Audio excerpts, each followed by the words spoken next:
আসসালামু আলাইকুম এভরিওয়ান, আপনারা সবাই কেমন আছেন? আমি আলহামদুলিল্লাহ অনেক ভালো আছি। আশা করি আপনারা যে যেখানে আছেন অনেক ভালো আছেন। আজকে নতুন আরেকটা ব্লগ নিয়ে চলে আসলাম।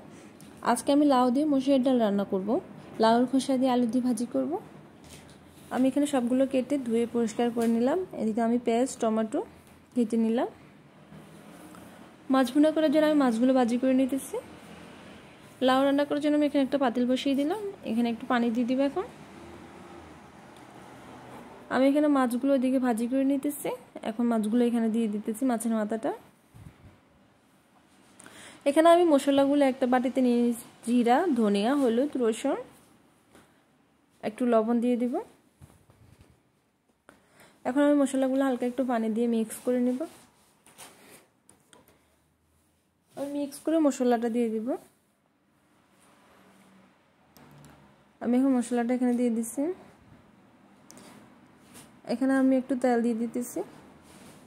আমি এখানে অফ ক্যামেরায় পেঁয়াজ দিয়ে দিয়েছিলাম। প্রতিদিনের মতো একটাই কথা, যদি আমার ভিডিওটা ভালো লেগে থাকে তাহলে অবশ্যই আমার চ্যানেলটাকে সাবস্ক্রাইব করবেন, সম্পূর্ণ ভিডিওটা দেখবেন।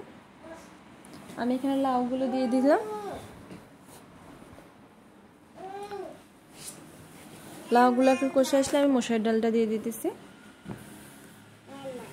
মসুরের ডালটা দিয়ে আমি একটু ভালো করে নেড়ে ঢাকনা দিয়ে রেখে দেবো। একটু পানি দেবো হালকা।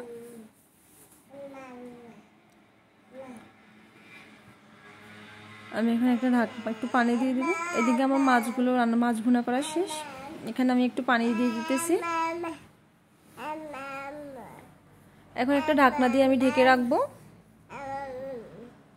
এরপর আমি ভাগার দিয়ে দেব।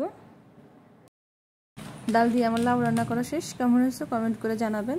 সবাই ভালো থাকবেন। আল্লাহ হাফেজ।